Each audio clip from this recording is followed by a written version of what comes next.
You and I both know that something has been wrong with this Boston Marathon story since the beginning. The back and forth with the Saudi national at the very beginning, and then the disappearance of that entirely, and then yesterday on CNN, and we'll play this in a few minutes. It is it's stark raving madness what's going on.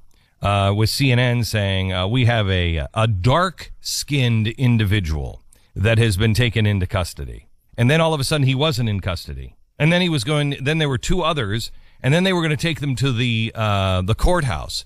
And then nothing happened. And then last night, the president meets with a Saudi official, and that was unscheduled. And he was just at the White House. And then we read that he didn't really meet with the president. He was meeting with somebody at the White House, and the president just popped in. Let me tell you something. I know how the White House works. I know how foreign affairs work. And that is exactly how you schedule a meeting with the president of the United States when he should not be meeting with somebody. Because if you bring him into the Oval Office, then what was he doing in the Oval Office? But if he was in the White House and the president just happens to be walking down the hallway and he's like, "Hey, Mahmoud, how are you? What's happening? Oh, you're here let me sit in for just a second." That's a lie. That was a meeting with the president. They say it was over Syria. That is another lie, and it will be exposed.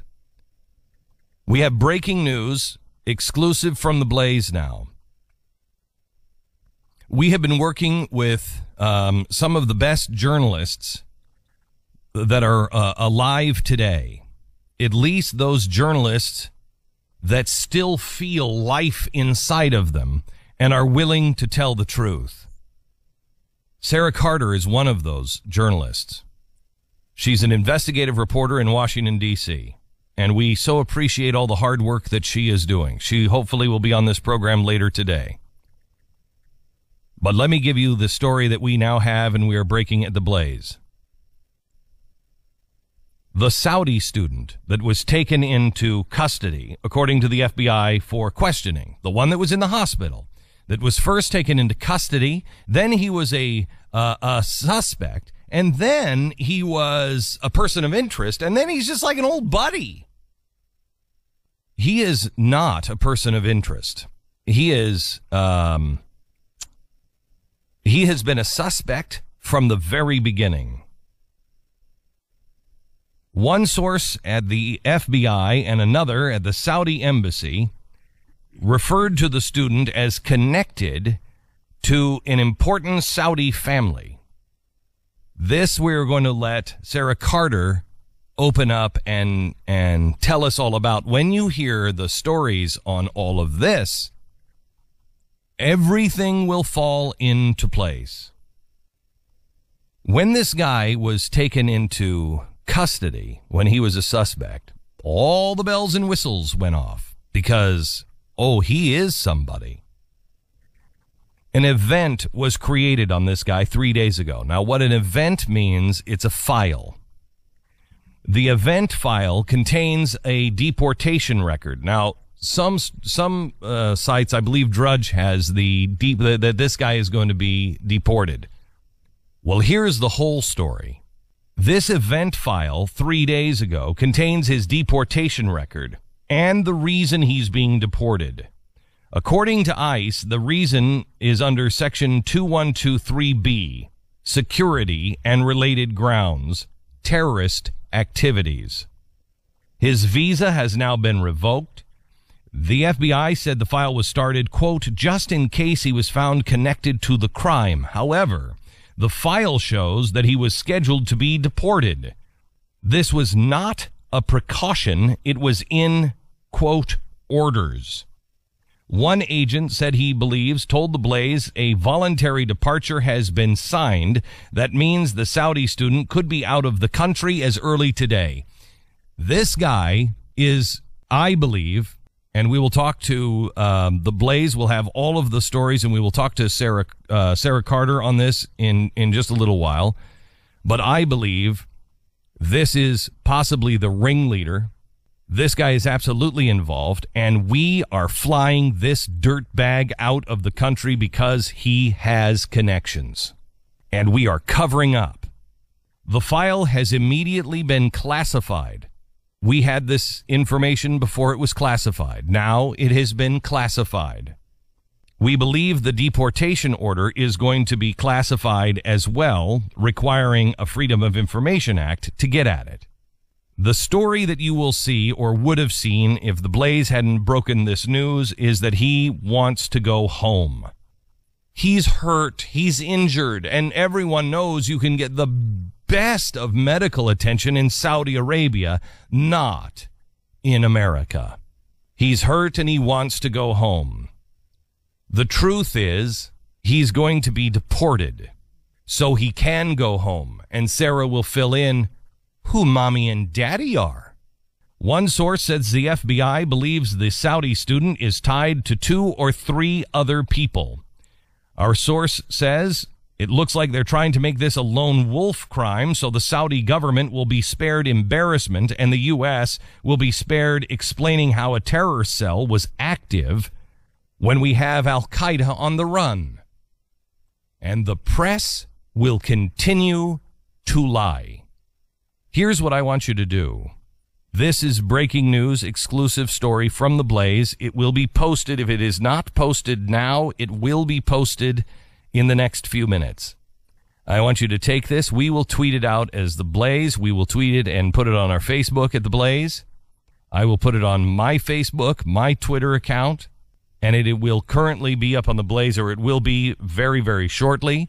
I want you to take this story and spread it as fast as you can and put it everywhere, because this is true. And the other media sources, if they don't know it yet, they will be able to verify this quickly. And then you will see. Let the chips fall where they may. I'm going to give them the benefit of the doubt that they'll all report this. But I wonder how many actually will. I wonder how many are actually in bed. So you know, there is more information where this leaves off. Much more information. We are going to do our patriotic duty and just assume that this administration is doing the right thing so they can clear up the entire madness. We're going to do our patriotic duty.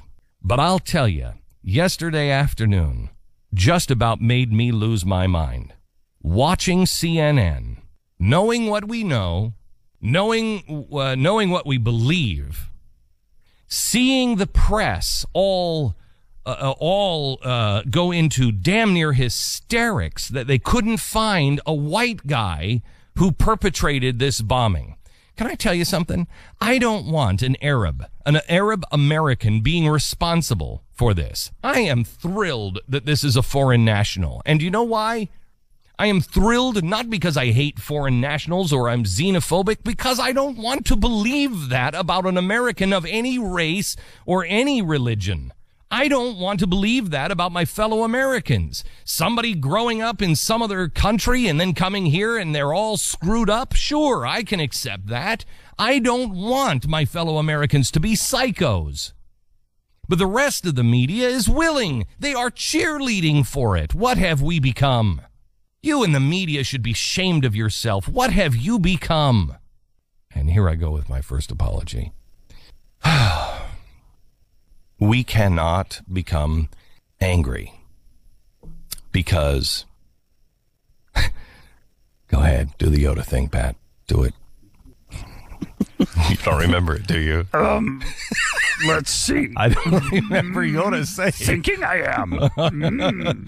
Yes, fear leads to anger. Anger leads to hatred. Hatred leads to suffering. Or something to that effect. Yes. In exacto, great. You know what I need? Elder, that is. You know what I need? I need something like this for his desk. This is a quote that Reagan had sitting on his desk that is on my desk. There is no limit to what a man can do or where he can go if he doesn't mind who gets the credit. That's what sits on my desk. I need that. I need somebody to make a really nice sign with the Yoda thing. With the U right in front of me. Sit right in front of him. That would be helpful. Comes up all the time. That's the thing that you can never remember. Everything else you can remember. I don't know why I can't get that. Yeah. It's this, though. It is, in the words of, the great master. Fear leads to anger. Fear. Anger leads to hate. Hate That was to suffering. I actually did get it. Yeah. All right. So here's the thing.